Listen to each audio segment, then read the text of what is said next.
How do you prepare Yeah. to play the Son of God? It's a great question. How do you prepare? Yeah. You know, by fire. I was playing it, and then looking back, there were two words. It was unquenchable fire.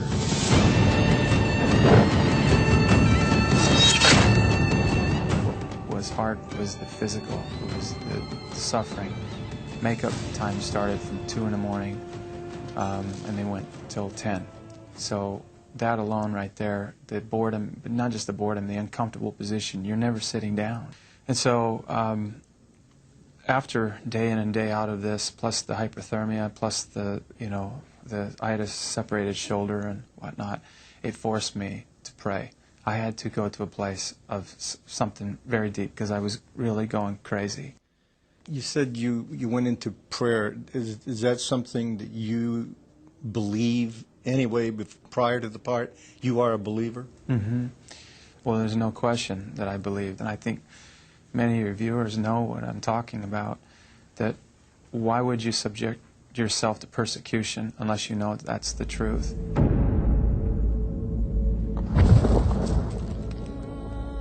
Let me tell you, I was on that cross, and many people who looked up there, you know, I may be playing Christ, but a lot of times I felt like Satan because I had obscenities wanting to come out of me, and it was so cold. It was like knives coming through you. Hyperthermia. I don't know if you've ever dealt with that. No. One day of hyperthermia, it was so cold I could barely get the lines out. My mouth was shaking uncontrollably. My arms and legs went numb. I was suffocating on that cross. So, and in the meantime, you watch people have coffee and you know, laugh. You know, they were very indifferent about what you were going through. Was that true across the board with the cast or with the crew or anything? No, we had very sympathetic people. We had people, like in all humanity, we had sympathetic people and indifferent people and people that were that it repelled them. And watching that at times, you know, when you're watching that, I would want to, you know, burst out in my own humanity, you know, tell this guy to shut up or, you know, take off. Which was the very opposite of what Jesus did in forgiving his enemies. So then at that point, then what do you do if part of my, well, what I'm a craftsman at is being an actor. Mm-hmm. Where does this place? Mm-hmm. Where does he go? So I had to seriously get into a prayer, not from here, right, but from the heart. The whipping and the scourging is hard to watch. Mm-hmm. Because it goes on so long. And I was actually literally counting the lashes. Yeah.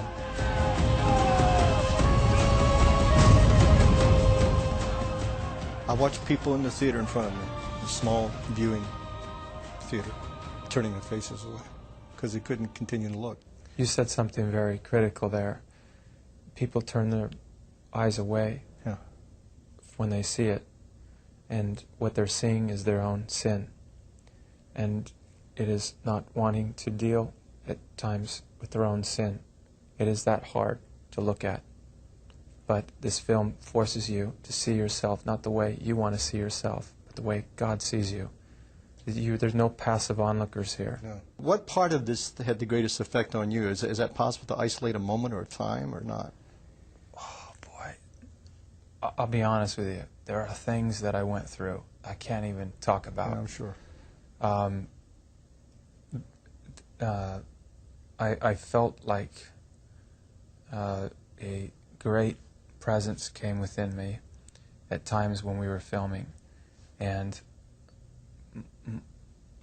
this prayer that came from me was, I don't want people to see me. I just want them to see Jesus. And through that, conversions will happen. And that's what I wanted more than anything, that people would have a visceral effect to finally make a decision whether to follow him or not.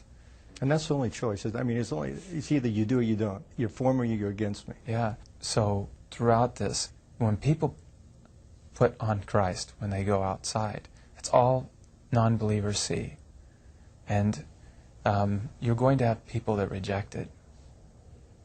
And for the most part is that, but there are others that have made a living at being Christian. And this is serious, because they know the body of Christ. They know what that is. And for them it's even more serious. And more or less many of the people, many of our Jewish brothers are terrified. And I hear people coming up to me all the time asking me, you know, Jim, they're Jewish, and they say, you know, some of the emails, have you read these things? This is frightening. You know, I didn't kill Christ. And I said, no. The people standing before Christ and Pilate during the judgment scene does not condemn an entire race for the death of Christ, any more than the actions of Mussolini condemn all Italians, or the heinous crimes of Stalin condemn all Russians. We're all culpable in the death of Christ. My sins, your sins, put him on that cross. And I bring this up because it's very important to address, because I want my Jewish brothers to see this film. I want people in my own faith that think it's anti-Semitic to see this film. And I want non-religious people to see this film. This film does not play the blame game at all. We're all culpable in the death of